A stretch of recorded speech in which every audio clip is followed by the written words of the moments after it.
Sì, capirete che c'è un minimo di stanchezza senza supporto. Immagino che ci sia stanchezza anche fra di voi. Innanzitutto grazie per delle facce che ho visto durante questi giorni e che vedo anche adesso, significa che insomma qualcosa di interessante è stata fatta. Allora, molto rapidamente, le parole che diciamo sono emerse con più forza, avete visto una carrellata rapida prima, ma le parole che sono emerse con forza e sono state ripetute sono fondamentalmente questa. La prima è evoluzione, nel senso di evoluzione sociale e di sistema. In un certo senso abbiamo voluto sostituire quella che è l'idea solo di trasformazione in senso negativo e riflettere sul fatto che i sistemi evolvono e noi ci stiamo dentro, sia a livello sociale sia a livello sistemico. Abbiamo voluto includere la parola conflitto, che spesso è una parola che è stata eliminata dal dibattito pubblico in questi anni. Si parla spesso di compromesso, ma il problema è quando il compromesso è a ribasso. Il compromesso nelle società serve, ma il compromesso può solo arrivare quando le persone si esprimono, cercano di portare avanti le loro battaglie. Quindi la parola conflitto, quindi la necessità di conflitto, ma anche il pericolo quando il conflitto non viene amministrato e non viene gestito.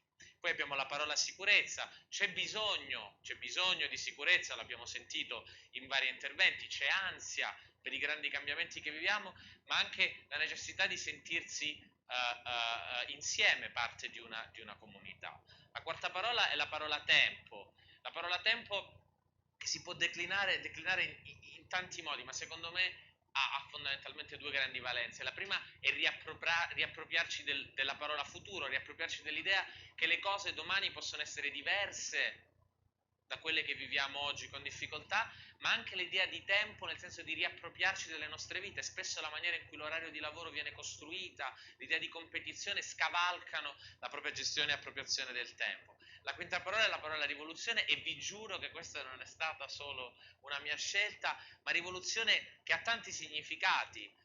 La rivoluzione digitale, la rivoluzione tecnologica, la rivoluzione di massa, del grande cambiamento di entrata di persone che prima erano completamente escluse dal flusso globale e la rivoluzione dell'emersione dei, tra virgolette, dei paesi emergenti.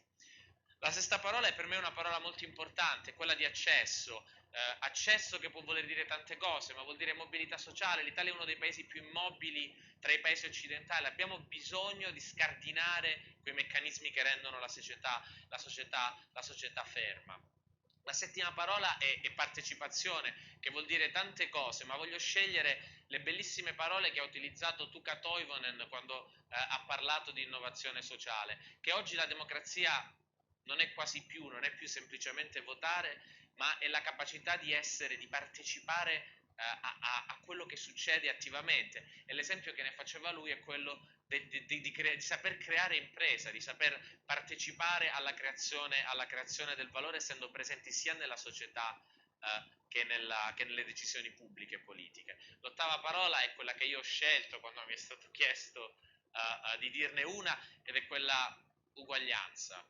Il mondo sta tornando a livelli di disuguaglianza simili a quelli del XIX secolo che ci hanno portato alla crisi del 29 e alla prima e alla seconda guerra mondiale. C'è la necessità fortissima di redistribuire le risorse non solo a livello economico ma anche di opportunità, anche ambientali, perché guardate, è vero che la produttività conta, ma conta anche sapere che viviamo in un mondo che è di proprietà di tutti quanti e quindi quello che si produce non è solo merito, non è solo merito del singolo e questo dobbiamo riconoscerlo. La nona parola è lavoro, può sembrare una parola stantia, tutti chiedono lavoro, ma vogliamo utilizzare la parola lavoro così come l'ha utilizzata magistralmente, direi, qui ieri Guy Standing, parlando di nuove forme di lavoro e della differenza tra formale e informale, ma il lavoro, guardate, non è solamente la produzione formale di valore, il lavoro è il lavoro di cura, sono tutti quei lavori che oggi nella nostra società non vengono né remunerati né considerati, che nel mondo del futuro, nel mondo che noi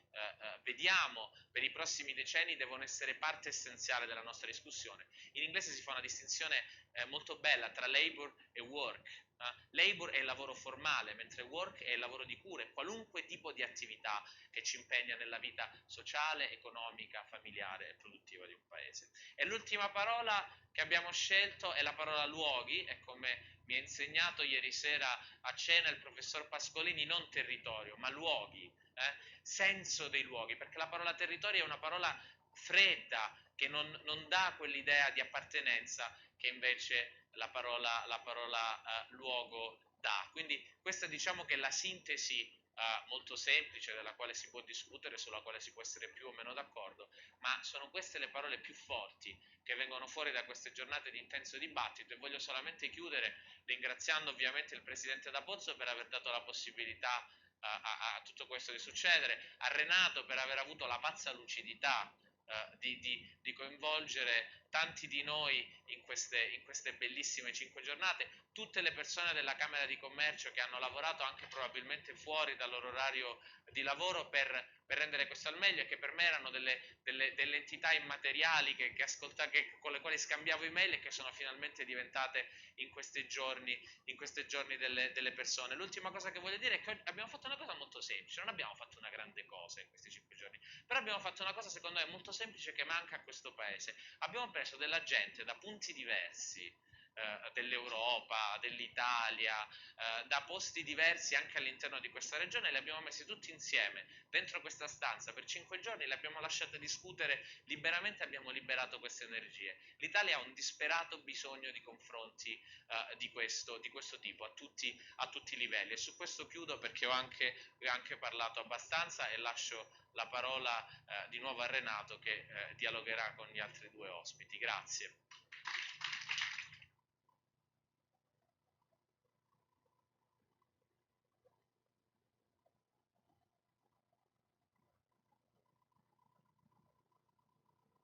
Scusate, l'avevo chiuso io questa volta. Con il Presidente D'Abbozzo e con il Vicepresidente Bolzonello noi potremo parlare naturalmente di tutte le parole, però vorremmo chiedere a loro, eh, vorremmo chiedere certamente due. Il Presidente D'Abbozzo qualcosa sulla parola evoluzione. Noi fino adesso anche al Friuli Future Forum è un progetto che 3 anni fa ha scelto di lavorare su principi di innovazione, poter in qualche modo partecipare a spingere, a suggerire, sollecitare un atteggiamento diverso e o rafforzare le disponibilità all'innovazione che in questa regione ci sono anche nei dati statistici, questa è la regione con il maggior numero di innovazioni, start-up e di brevettazioni tra quelle italiane. Storicamente questa regione è riuscita ogni volta a costruire innovazione e punti di vista nuovi, talvolta nella difficoltà del lavoro, talvolta nella capacità invece della costruzione o della ricostruzione. Concentrarsi da una parte sul termine evoluzione, Presidente, rispetto a innovazione, e dall'altro al Vicepresidente la parola partecipazione. Il Vicepresidente Bolzonello è stato qui il primo giorno da spettatore, è un crollo, una decrescita. È stato con noi il primo giorno da spettatore e finito un incontro ha potuto parlare con alcuni dei giovani economisti inglesi di Oxford o di Parigi, un piccolo gruppo di loro che erano già arrivati qui quel primo giorno, e ha raccontato l'esperienza dei rilanci imprese. Io devo dire al Vicepresidente, quindi non per celia o per atteggiamento di garbo, per l'informalità con cui abbiamo condotto queste 5 giornate, che quando poi lui si è allontanato e siamo rimasti a cena, i nostri ospiti sono rimasti molto colpiti, perché quello che si è determinato e che il Vicepresidente ha raccontato è un processo partecipativo dal basso con il mondo delle imprese, che effettivamente sta in alcune teorie e in alcune critiche che le nuove teorie economiche fanno al vecchio sistema, tutto orientato a una costruzione dall'alto, e devo dire, come dire, è stato un piccolo segno, un segno di stupore, un segno di grande curiosità. Attenzione, per questo abbiamo chiesto al Vicepresidente di venire oggi anche a parlare proprio della parola partecipazione, che è stata scelta tra queste da questi economisti proprio anche in rapporto a quello che è stato ascoltato,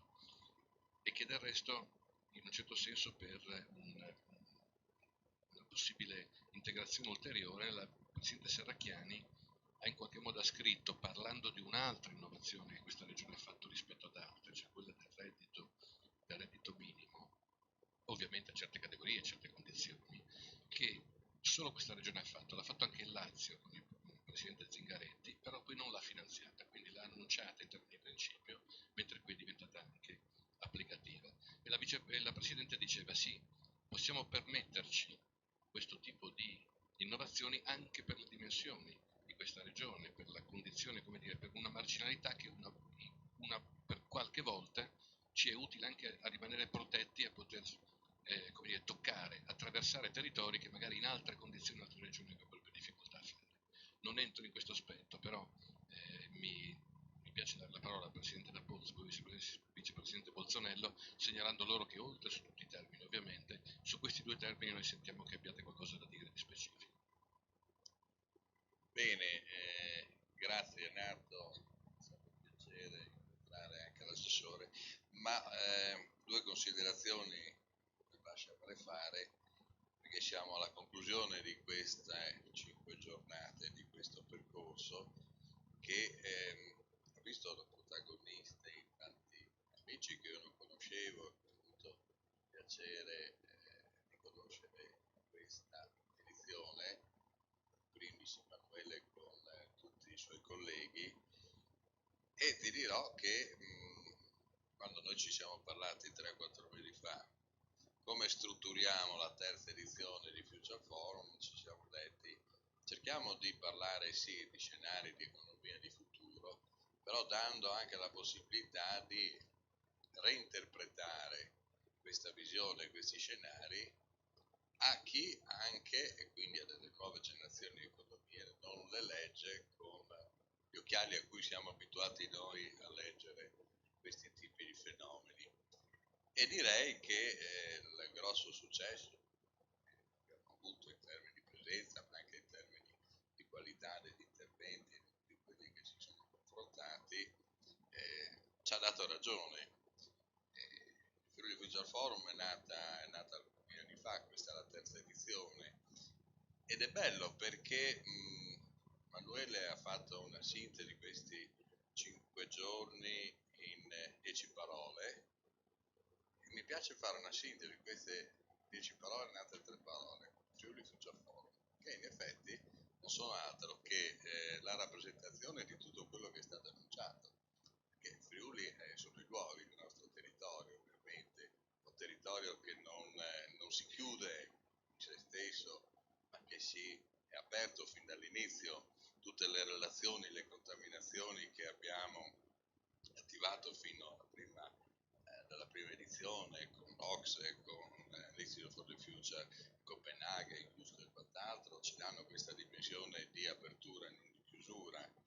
Future, chiaramente, tutte le tematiche che riguardano il futuro, l'evoluzione, facciamo le considerazioni e tutto quello che sta davanti a noi che è completamente diverso rispetto al nostro passato.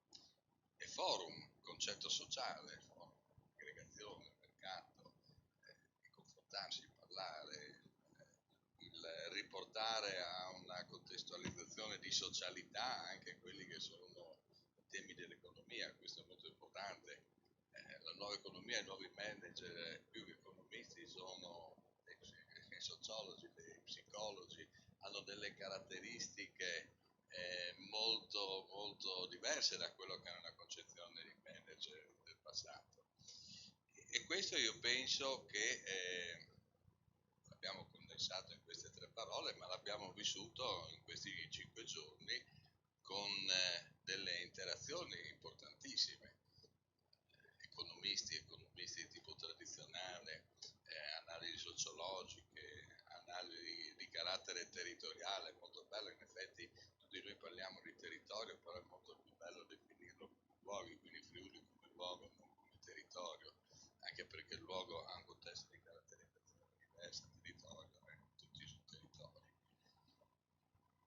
Detto questo, è stata un'edizione molto bella, molto importante, abbiamo avuto tanti amici protagonisti e tutto è andato per il meglio, e stasera avremo il club con Bauman, che era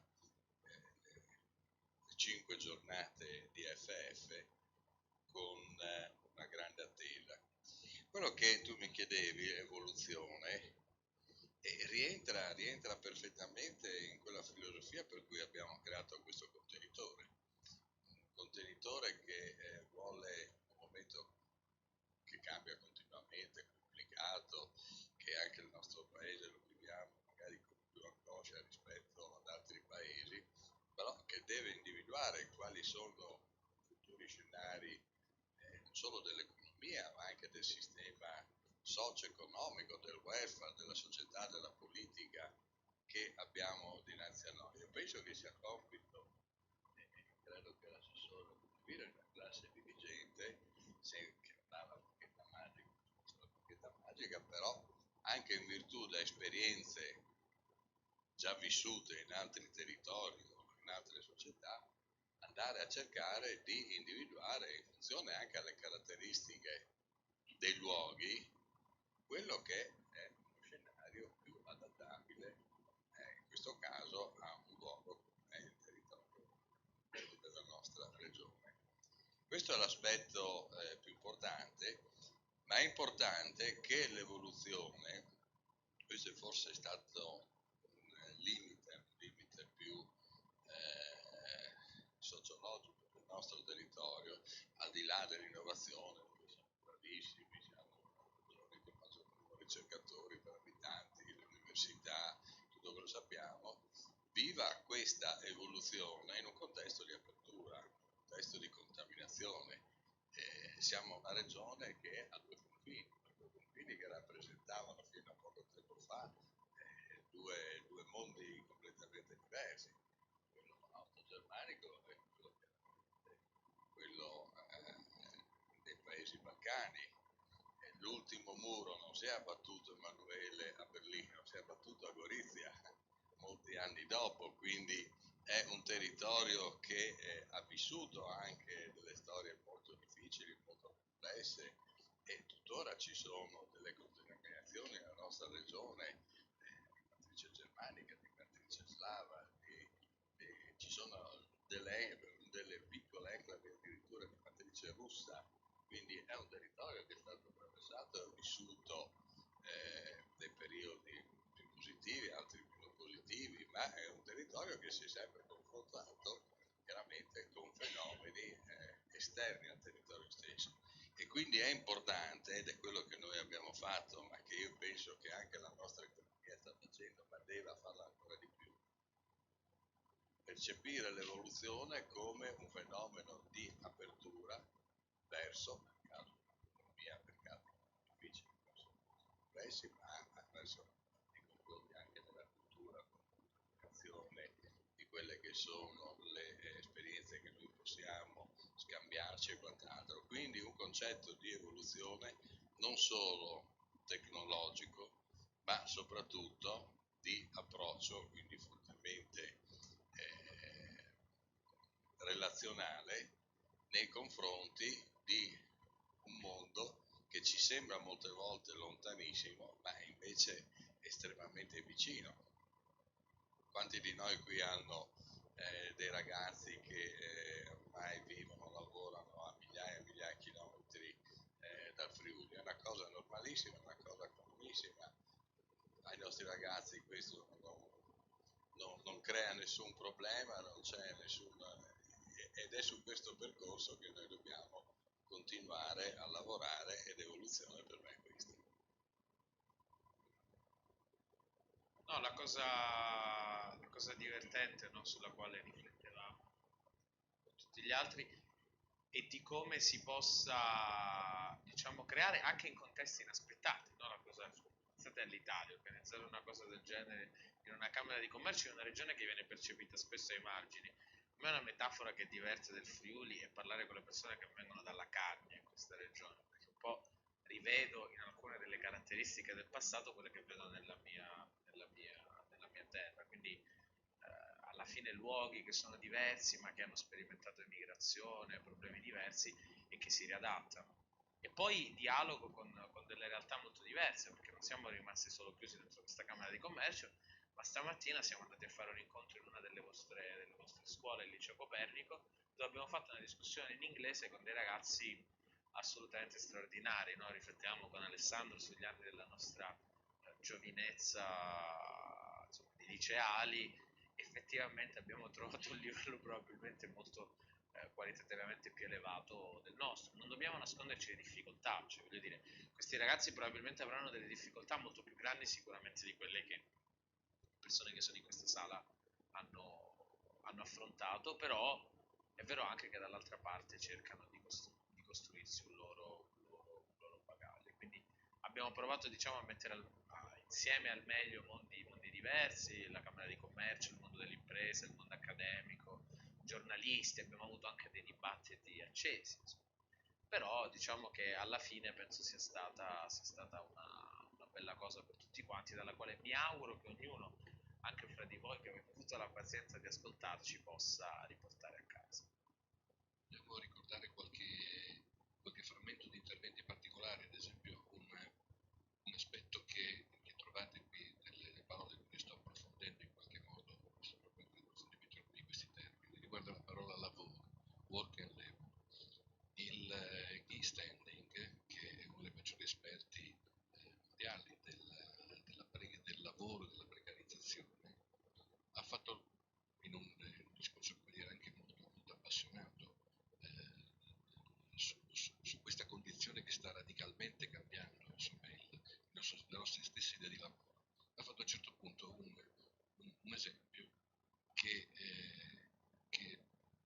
mi ha colpito e ho sentito ha colpito anche insomma altri che erano qui con me in sala, perché cercando di farci comprendere come dovremmo ripensare all'idea di lavoro che abbiamo costruito tra fine 800 e 900, ci faceva un esempio molto semplice.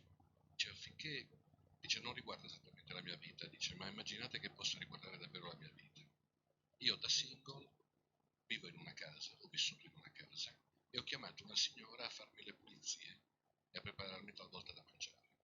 E pagavo questa signora a ore rispetto ai lavori che faceva per me, che non avevo tempo e modo di farli lavorando.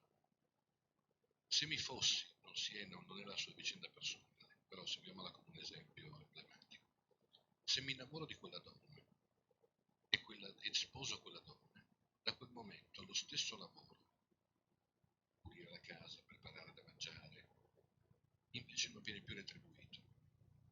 Cioè, che cosa vuol dire? Che non è più lavoro? Prima lo era, adesso non lo è più. C'è una ragione per cui. Con questo esempio molto esplicito, semplice, ci ha invitato anche proprio a ripensare la stessa idea di lavoro per come la conosciamo, la pratichiamo e la concepiamo. Dall'altra parte, Piero Bevilacqua ci diceva come Piero Bevilacqua è uno storico del lavoro, ci ricordava come la quantità di lavoro che oggi, o in termini orari, noi facciamo durante il giorno, in media facciamo durante il giorno, e poi sappiamo naturalmente che ci sono mille differenziazioni professionali, di impegni, di fatica, di usura, si diceva qualche anno fa. Tendenzialmente, se prendiamo in astratto il concetto di lavoro e lo applichiamo a una media ponderale generica, noi lavoriamo molto di più di quanto si lavorava nel Medioevo. Qualcuno naturalmente ha detto, beh, per carità, nel Medioevo però si moriva giovani, si viveva malissimo, non c'era sicurezza, non c'era salute. Certo, dice, parlando però del concetto, dell'idea di lavoro, noi come persone abbiamo progressivamente perduto un tempo che dovrebbe riguardare noi stessi, che è un tempo che riguarda anche le relazioni, che riguarda la propria intimità, che riguarda il proprio essere persone e non solamente produttivi o produttori. Sono spunti che sono stati immediatamente contraddetti da chi invece ha invitato a una produttività ancora più marcata, anche se devo dirvi che ieri sera Giulio Tremonti in un certo senso ha fatto una critica alla cultura di cui lui comunque è risultato alla fine un'autorevole espressione, parlando di una competitività e di una competitività abbandonata, lasciata ad un mercato incontrollato che ha avuto delle accelerazioni troppo forti, e lui sostiene che la globalizzazione poteva essere fatta con passaggi più lenti, addirittura citava la possibilità di alcuni dazi che avrebbero potuto non impedire lo scambio delle merci, ma in qualche modo rallentare certi impatti poderosi che dal suo punto di vista le culture hanno portato. insomma si sono sviluppati dei ragionamenti che se per noi deve andare poi. Volevo aggiungere una sola cosa che ho trovato, vi dico questo sulla critica, no? Fino a quando una persona che ha sempre avuto un approccio molto radicale critica il sistema può fare spallucce. No? Però per quanto l'analisi di ieri di Tremonti, insomma, con i propri limiti, coerenza, la propria storia, però è interessante che una persona che ha fatto parte di quella storia, nel 97 scrivevo un libro che si chiamava Lo Stato Criminogeno, ieri venga a dire con più o meno consapevolezza e riflessione che quel tipo di idea per il mondo in cui abbiamo vissuto negli ultimi 20 anni è stata sbagliata e secondo me, tra virgolette, una critica molto più potente di chi quello lo ha sempre detto, nel senso che veramente inizia a rendere palese e senso comune una condizione che molti hanno messo da parte, no? Come l'idea che la produttività sarebbe continuata e questa produttività avrebbe redistribuito reddito a tutti quanti, no? Quella che chiamano trickle down economics, cioè l'economia che sostanzialmente sgocciola. Se io creo, faccio un esempio, se il presidente crea ricchezza, io che sono lavoratore automaticamente avrò, come dire, i vantaggi di questo. Beh, non è più vero nella nostra economia, non è più vero e non lo dice Guy Standing o Emanuele Ferragina che l'hanno sempre pensato in quella maniera, ma lo dice uno dei principali pensatori ed esponenti che l'ha pensata diversamente. Su questo vi lascio per andare in un altro luogo, altrimenti non vi avrei abbandonato.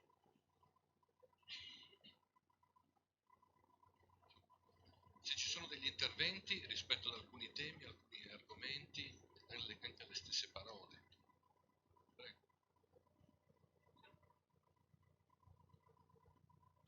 Mi chiamo Maurizio Zilli, sono un esodato di serie AA.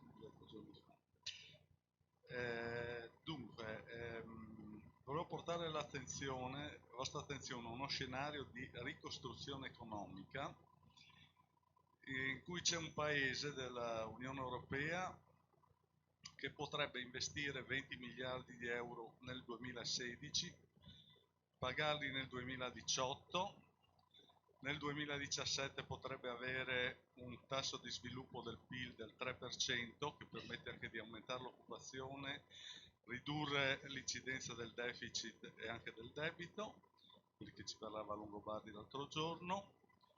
C'è un governo che prevede un 1,6%, sul Messaggero d'oggi c'è scritto che la UE 1,6% per il 2017, l'UE ha già ridotto all'1,4%.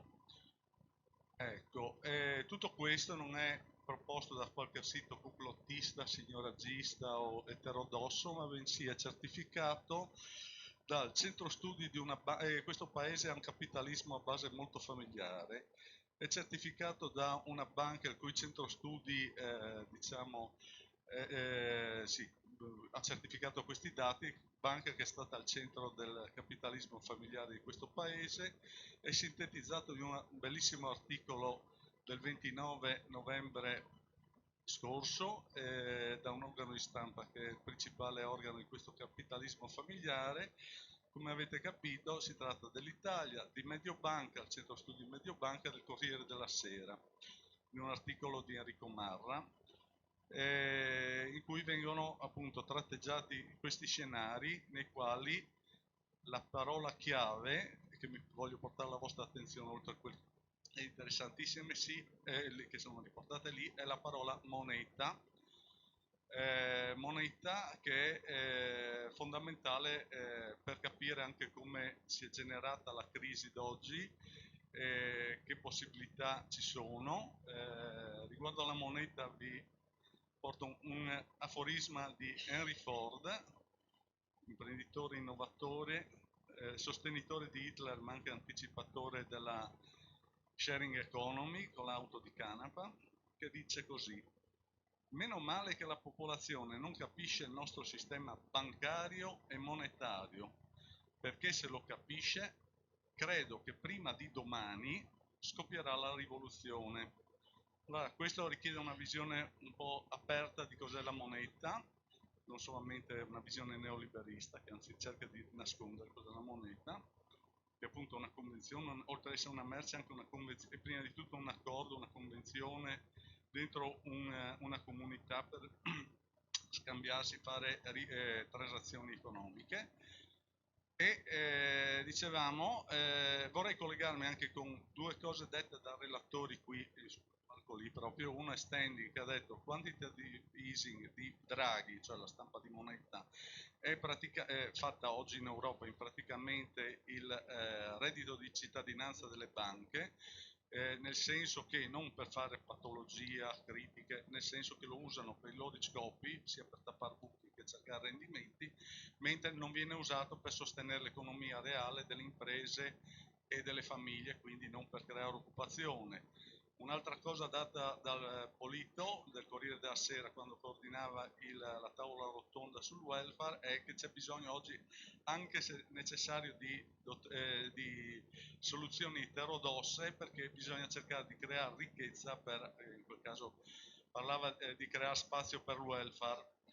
Ecco, proposte del genere ci sono. Noi sappiamo che l'euro ha strangolato l'economia togliendo sovranità monetaria agli stati, che è stata sia in termini di politica monetaria che politica di bilancio un elemento determinante degli ultimi 70 anni per lo sviluppo.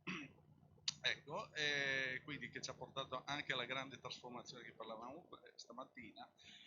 E ci sono proposte anche che permettono di restare dentro l'euro, sono compatibili con le regole dell'Europa e una di queste è il sistema dei crediti fiscali, che se ne parla in questo articolo del 29 novembre, che vi suggerisco di leggere, se ne parla in rete, e praticamente permetterebbe all'Italia, volendo, di rifar partire la macchina in modo rapido e rilevante e questo però richiede una visione della moneta molto aperta, diversa da quella che ci cercano di far digerire in tutti i modi le maniere. Quindi vi suggerisco, e sarebbe bello, ecco, propongo al Presidente da Pozzo, se si potesse fare anche in tempi ragionevolmente rapidi un approfondimento riguardo a queste proposte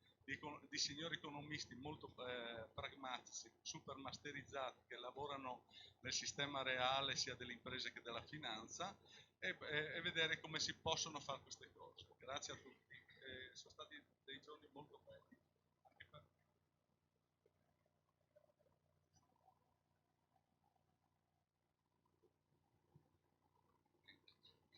Siccome vedo la dottoressa adesso Berni e avevamo chiesto al vicepresidente di riassumere il concetto di partecipazione che riguarda il coinvolgimento delle imprese, le chiederei se potesse raccontarci qual è stato proprio il metodo, il modello che avete adottato e che pare insomma aver effettivamente raccolto l'attenzione di tutti i nostri ospiti internazionali in questi giorni.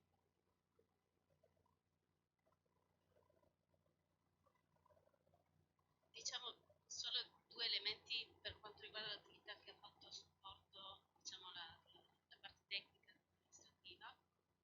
Credo che gli elementi che possono essere di interesse sul percorso che abbiamo intrapreso sono quelli di aver messo a sistema un po' una metodologia che nasce già nelle comunitarie, che è quella comunque di avere un passaggio partenariale sulle scelte fondamentali dell'utilizzo dei fondi strutturali e provare ad applicarlo anche in un ambito invece legato ai fondi anche regionali, in una fase in cui è stato richiesto all'amministrazione regionale, ma fondamentalmente alla giunta, di farsi carico di in qualche modo dare un indirizzo di politica industriale.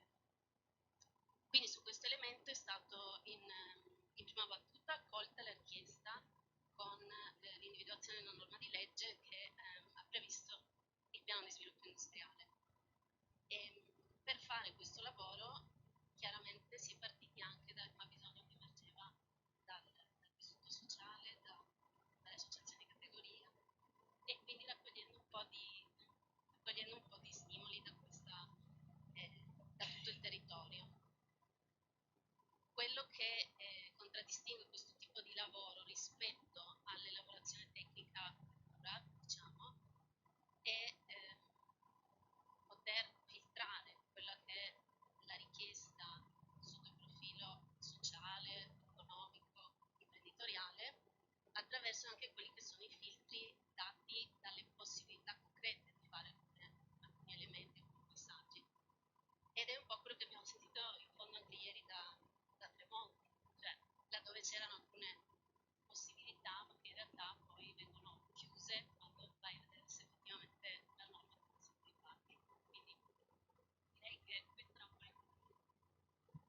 vizioso un inquadramento tecnico e vorrei dare la parola ad Alessandro Verona che sta seguendo per Udine 2024 il tema della mobilità che segnerà questo periodo e la prima attività del tavolo tra Camera di Commercio, Comune e Università. Si parla di luoghi e abbiamo parlato spesso, abbiamo sempre definito territorio, un ambiente, un ambito, un luogo di incontro, di riconoscimento di una comunità. Rispetto alla parola luoghi si trova o no? Sì, non solo, perché nel lavoro che stiamo conducendo ritroviamo moltissime di queste parole, in particolare la parola accesso, perché nel momento nel quale ragioniamo di mobilità significa porsi la domanda a che cosa serve, a quali sono i flussi che essa serve. E nello scenario futuro uno dei temi strategici è proprio quali saranno le abilità, le specificità che un territorio, che è una parola che assume un senso nel momento nel quale è un sistema di relazioni che gli conferisce appunto e lo trasforma in luogo. E appunto nello scenario futuro i flussi saranno generati e renderanno competitivo un territorio attraverso questa capacità anche di riconnessione di tutta una serie di punti che la nostra regione ha e si porta in dote, e sullo scenario dei flussi che vogliamo immaginare, stiamo cercando di immaginare a seconda anche della dimensione alla quale facciamo riferimento. Sicuramente dobbiamo cambiare uno sguardo, ma anche nel modo di intendere e anche cedere, come dire, sovranità a un sistema territoriale diverso. Ciò che emerge è un po' anche l'approccio che si aveva negli anni 80-90 sui sistemi territoriali. Dobbiamo ritornare a riconsiderarli, a pensare una regione come un luogo nel quale i sistemi territoriali reciprocamente portano benefici e azioni, in questo senso accessibilità, accesso, partecipazione, uguaglianza, perché il tema della mobilità fondamentalmente è una questione anche di welfare urbano, se vogliamo, no? O anzi post-urbano, visto che la dimensione urbana abbiamo capito che non esiste più, esiste un fenomeno di regionalizzazione urbana per un sistema che si è disperso sul territorio. Quindi devo dire che l'idea generale che vorremmo, come sappiamo con tutti coloro che vi partecipano, è immaginare una rivoluzione anche nel modo di interpretare o reinterpretare un territorio.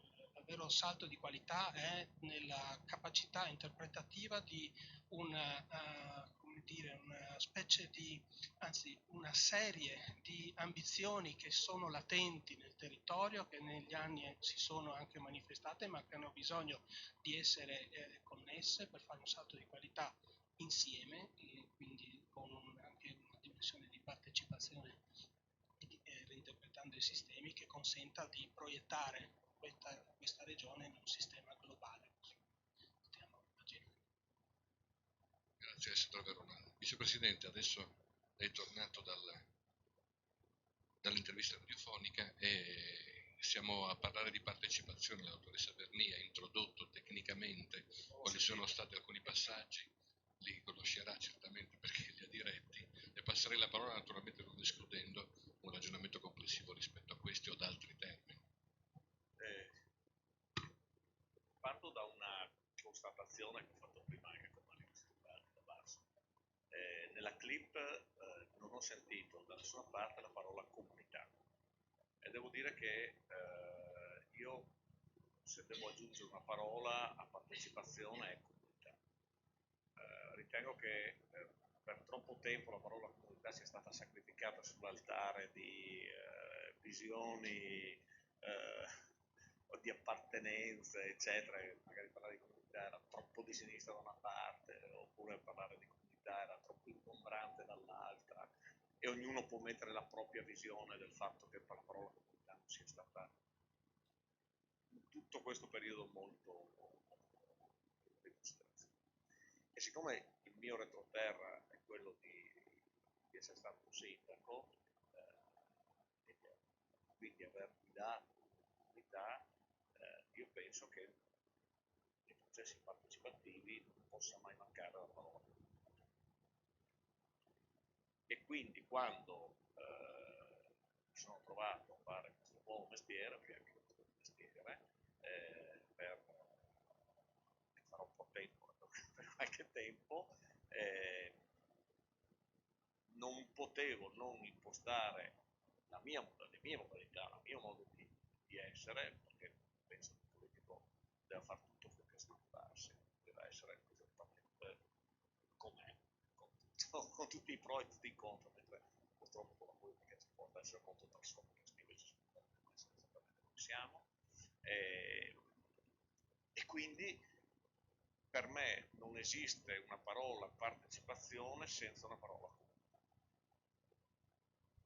L'approccio al momento di scrittura di una legge, sia essa una legge di impresa oppure una legge che riguarda il welfare o la cultura, eccetera, eccetera, non può non interpretare i rapporti, le esigenze di una comunità. E le esigenze di una comunità non possono uscire se non attraverso un grosso lavoro, vero lavoro di partecipazione. Qui metto subito due zeppe rispetto a questo, adesso al volo, ma quanto è veramente partecipato nei processi della pubblica amministrazione e nella vita di una comunità in generale, quanto è di indotto e di chiamata alle armi per ascoltare e basta e non partecipare, oppure no? Quanto è poi il sottotitolo, quanto è realmente partecipato nel processo tecnico, cioè quanto i tecnici, no, ci accompagnano, quanto loro ascoltano la partecipazione, quanto impongono, quanto dal punto di vista politico, cioè se io arrivo già con un'idea, faccio finta di fare una partecipazione, poi di fatto in canale porto attraverso perché sono solo le mie idee, eccetera, eccetera. Qui dopo si innesta il discorso, c'è chi guida il processo, chi lo guida, chi innesta, vabbè, insomma, è complicato. Io ho avuto la fortuna di poter applicare questo mio modo di essere, questo mio modo di vedere nel rilancio impresa, che non è la legge. Cioè la legge è stato solo una piccola parte, un piccolo strumento di un modo, potrebbe parlare di piccolo pallino o di altri problemi. Perché? Ve la faccio un attimo più lunga, ma altrimenti non ci capiamo. Noi arriviamo ad essere eletti nell'aprile, fine aprile del 2013. Maggio 2013 il Presidente Serracchiani forma la Giunta, siamo nel momento in cui la crisi è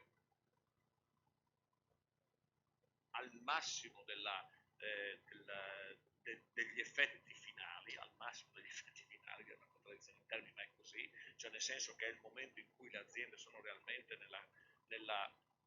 veramente nella peste più totale, nel senso che quelle che potevano farcela se hanno già fatta, tutto il resto è lì che ci sta. In quel momento si apre anche un faro nazionale che è la crisi Electrolux e che quindi comporta tutta una serie di altri problemi da una parte, e c'è dall'altra il tema Ferriera a Trieste, con tutta, che non è solo la Ferriera ma è l'area triestina, tutta la partita, eccetera, eccetera. A quel punto tu hai due strade: o scrivi una legge per titoli per cercare di risolvere alcune cose, o cerchi di interpretare un percorso di medio-lungo termine, dove per lungo termine parliamo di 4-5 anni, non è che parliamo di 45 anni. Però per i nostri tempi è lungo. E se vuoi far questo devi per forza di cose mettere una serie di varianti. Il primo è una serie di processi. Il primo è un processo partecipativo reale, perché se tu non ascolti i luoghi, e dove per luoghi non è solo il territorio, ma sono quello che c'è all'interno dei luoghi, e in Friuli Venezia Giulia sappiamo benissimo che i luoghi sono quanto più distante ci sia, perché prima il Presidente da Pozzo ha parlato di 2 confini. Io sono intervenuto e mi ha chiamato per uscire, abbiamo detto abbiamo 3 confini, c'è anche il confine con Veneto, che per noi è un passaggio che non possiamo in qualche modo eludere, perché quando parliamo di autonomia lo parliamo all'interno di un certo autonomia declinata in un certo modo, magari in alcune parti della regione, eccetera, eccetera, fa parte del terzo mondo. Quindi questa complessità, questi passaggi, queste cose, e metti dentro un altro passaggio, che è quello che in quel momento, con già ritardi, non della ragione, ma dal processo, eccetera, partivano due processi di cui uno si è capito perfettamente perché riguarda denaro, e quindi quando c'è denaro si capisce il discorso, che è la programmazione europea. Quindi il tema del settennato 14-20 con ancora tutti i piani da scrivere, cioè tutta la preoccupazione da scrivere. E dall'altra l'S3, la strategia di specializzazione intelligente, di cui ancora non si è capita la portata, anzi si continua a sottovalutarla perché non abbiamo la testa noi come italiani nel ragionare per continuazioni settoriali, di periodo, eccetera. Allora, tutto questo andava messo assieme e comportava una serie di passaggi faticosi, difficilissimi, alle volte inutili, perché alle volte diventavano quasi delle rappresentazioni, cioè la famosa messa cantata, ma alla fine anche la messa cantata, se tu credi realmente che questa possa portare a un minimo risultato, ti dà il risultato. Allora, noi abbiamo scritto un piano industriale dopo 6 mesi in questo momento, perché il rilancio impresa che arriva un anno dopo è figlio del piano industriale dell'inizio del 2014, scritto per i due grandi crisi, Electrolux da una parte e area complessa di Trieste da una parte. E quindi quello è la fine. Ma avviene attraverso poi l'anno in cui abbiamo fatto la programmazione europea, l'S3, e questa l'abbiamo fatta assieme al sistema delle università, al sistema dei parchi, a tutti i stakeholder, eccetera, eccetera. Più o meno bene. Questo dopo ognuno la metta come vuole, la vede come vuole, però questo è stato. Allora, partecipazione significa questo. Significa fare una fatica boia, in cui uno ne ha affari così a un certo punto, però è una strada senza scorciatoie. Ed è una strada che nel medio e lungo termine ti dà il risultato, perché magari ti crea una serie di problemi, però cambia l'aspetto culturale dell'approccio. Cioè noi abbiamo la necessità di un cambio culturale totale, cioè abbiamo bisogno di un approccio che sia un approccio completamente diverso rispetto a un'incrostazione che negli anni via via si è diventata e che ora è diventato quasi un monolite difficile da scalfire in tutte le sue, perché il vero problema della nostra società qual è? È quello che per il periodo più lungo della storia si sono sedimentati senza fatti bellici particolari, eccetera, eccetera, sistemi.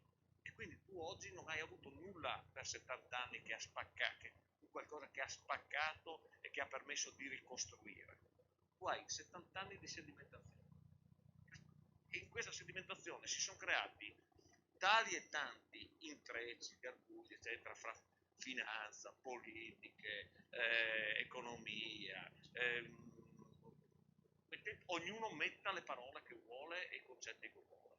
Oggi come ne esci da questa cosa? Come spacchi tutto questo? Quando parla di rivoluzione, no? Prima tanti hanno usato la parola rivoluzione. Cosa significa oggi rivoluzione? Per me significa una cosa sola, riuscire a spaccare queste incrostazioni, cioè e farlo in un modo pacifico. È un tema che questo paese dovrà, adesso io non entro perché potrei dire il mio amico Matteo Renzi ha iniziato a spaccare con tutte le menate del genere, gli altri dicono altre robe, avanti. Però dico, il tema c'è ed è questo, ed è un tema vero, perché diversamente noi non riusciremo a disegnare orizzonti e scenari complessivi che non siano figli di quell'incrostazione. E tu lì devi spaccare. Non so se decostruire, cioè voglio dire, ognuno la metta come vuole, però è il tema.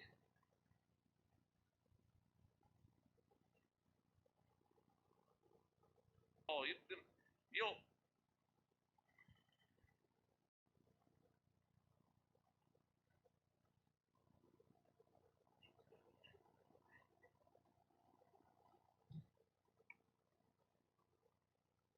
Certo, abbiamo anche citato in questi 5 giorni, abbiamo ricordato come le fasi di ricostruzione storicamente vengono riconosciute come, si riconosce storicamente come possono accadere dopo una fase di decostruzione. C'è una fase destruens in seguito alla quale è possibile che si possa terminare una fase construens. Qualcuno sostiene che questa crisi è stata una specie di terremoto e anche se il paragone deve essere fatto con grandissima delicatezza per noi in questa regione per quello che significa, però probabilmente anche questa crisi che altri hanno definito come un detonatore di un cambiamento visto come un visto come un grande impoverimento generale in una delle zone più ricche del sistema, può forse essere il momento destruens che sta decostruendo per io rifondare del mondo, e quindi un impoverimento personale di gente che stava bene, che magari ha perso alcune cose, aziende che hanno perso posti di lavoro, però i meccanismi su cui stiamo ricostruendo sono meccanismi esattamente identici a quelli di 15 e 20 anni fa. Raccontatemela come volete, ma io la vedo esattamente così. E quindi penso che sia stato un grande terremoto, sì, usiamo questa parola, insomma, sdoganiamola, anche se per noi insomma, è stato un grande terremoto in termini di sacrifici e di problematiche personali, di gente che è senza posti di lavoro, eccetera, eccetera, ma non è stato un terremoto che ha messo in moto nuove modalità di costruzione di comunità. Cioè io vedo aggiustamenti, vedo prese di coscienza, quindi prese di posizioni, magari qualcuno si spinge più in là rispetto a momenti, però i meccanismi che ci vengono riproposti dalla politica, dalle associazioni datoriali, da quelle sindacali, sono diversi per un motivo molto semplice, perché io continuerò a vestire in questo modo perché mi piace molto e lui continua a vestire in quel modo perché mi piace molto così, e quindi lui forse dovrebbe provare a guidare quello che sto qui. Quindi secondo lei, Vicepresidente, i nuovi scenari di ricostruzione che caratteristica potranno o dovranno avere? No, i nuovi scenari di costruzione secondo me devono prendere il via, non possono essere distinti dal ragionamento sugli stili di vita, e quindi sono le modalità in cui un territorio e una comunità decide. Noi non possiamo riproporre un sistema economico del manifatturiero che sia uguale al passato, perché oggi se vogliamo vivere qui in un certo modo abbiamo bisogno di una manifattura fatta in un certo modo, e quindi abbiamo la necessità, perché ormai non siamo in grado di andare a vederci un film, un libro, una poesia, di la domenica andare in un certo modo, eccetera, eccetera. Quindi abbiamo bisogno di siamo fatti così, perché culturalmente abbiamo cambiato, abbiamo visto, eccetera. Oggi e quindi questo modo di vivere qui è un modo di vivere che comporta un certo tipo come dire,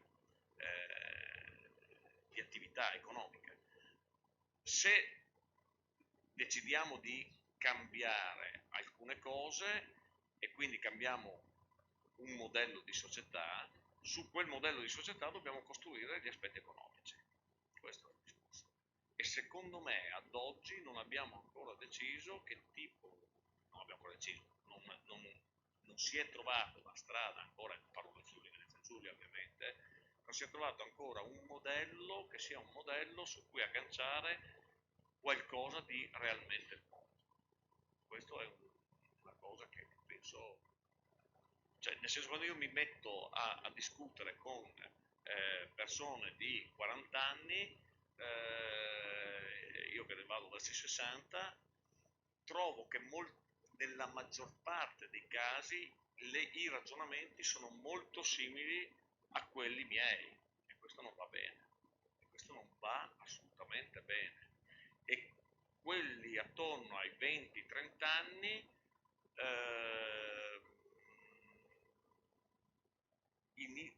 a un certo punto vengono, come sempre, fagocitati dentro in alcuni passaggi e non hanno la possibilità di espressione che probabilmente dovrebbero poter avere o dovrebbero cercare di prendersi. Insomma, ecco. Sì, però insomma, questo è un tanto alchimico, quindi mi scuso il passaggio un tanto alchimico. Però Chiaro. E per Ferragine? No, io prendo alcune cose di quello che ho sentito. Mi è piaciuto il riferimento a comunità, no?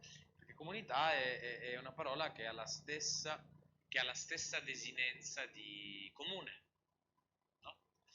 Ed è la cosa che mi ha molto interessato, e qui voglio essere ovviamente, come dire, blandire il mio interlocutore, anche perché chi mi ha ascoltato in questi giorni conosce come la vedo a livello politico. Però è interessante l'entusiasmo di voler ricostruire la dimensione comunitaria di un luogo specifico. Qual è però la grande difficoltà di fronte alla quale ci si trova? Che si possono fare delle straordinarie iniziative a livello locale, no? Come si diceva prima, però viviamo in un contesto macro che distrugge e che continua a distruggere alcuni legami, e secondo me, quando lei parlava di incrostazione, il grande dramma di questo paese, quello che ci porta a essere incapaci di ripensare il futuro, è che viviamo su una specie di piano inclinato, no?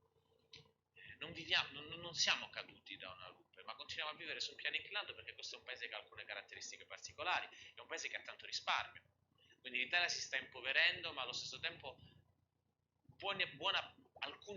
molti pezzi della società riescono a stare a galla per il risparmio che era stato precedentemente messo insieme, quindi questo in un certo senso costituisce, fortuna, un paracadute, ma anche un ostacolo a ripensare alla società, perché guardate, in Italia c'è un 25-30% della popolazione che sta molto male, è una classe media che diventa sempre più povera. Questa classe media ha però tutto sommato ancora abbastanza risparmio per percepirsi come una classe media che, tra virgolette, può continuare ad avere lo stile di vita che aveva prima. Allora, secondo me, fino a quando non si riesce a fare, fino a quando non si riuscirà a comprendere che con i meccanismi che stiamo vivendo e i processi, da un lato la neoliberalizzazione dei mercati, dall'altro il funzionamento di un'Unione Europea sempre più ingiusta, sempre più austera, che non certo ci aiuta a sviluppare le nostre caratteristiche, continuiamo a stare su questo piano inclinato, proviamo a fare delle cose, no? Ma non abbiamo quella specie di sussulto per cambiare profondamente direzione. Questo non vuol dire tanto meglio, tanto peggio, cioè abbiamo bisogno di cadere dal burrone, però la situazione è effettivamente questa, è quella del declino dolce, tra molte virgolette, quindi secondo me bisogna veramente porsi in quest'ottica che così non si può andare avanti, e che però purtroppo c'è troppa forza di inerzia, no? che ci spinge su questo piano inclinato. Quindi bene lavorare sui luoghi, no? L'ho detto io stesso, bene lavorare sui territori, ma bisogna legare queste iniziative che si fanno a livello locale e cercare di trarre delle conseguenze importanti a livello macro in fase di grandi rotture locali. Ed è per questo, no? Per riallacciarmi al tema del forum, andare un po' verso la conclusione di questo appuntamento, per ripensare il futuro hai bisogno di coraggio, hai bisogno di prenderti dei rischi. Per prenderti dei rischi e non essere conservatore devi anche avere un po' la necessità di sfidare l'esistente. Per ora in molte parti della nostra società non c'è ancora questa consapevolezza, questa necessità della presa di rischi. Bene, allora io chiuderei questo incontro anche per prepararci all'incontro con Bauman alle 18 alla chiesa dell'Auditorium Colbe. Ricorderei solamente due frasi, due citazioni che hanno accompagnato l'inizio di queste 5 giornate. Una era di Italo Calvino, che diceva: catastrofe è ogni giorno in cui non succede nulla. E dall'altra una invece di Libeskind, che parlando dell'architettura di Berlino, che si considerava finita, su cui sembrava impossibile inserire altre nuove architetture, l'architettura diceva essere consapevoli di partecipare alla fine è già un buon inizio. Grazie di queste 5 giornate e arrivederci.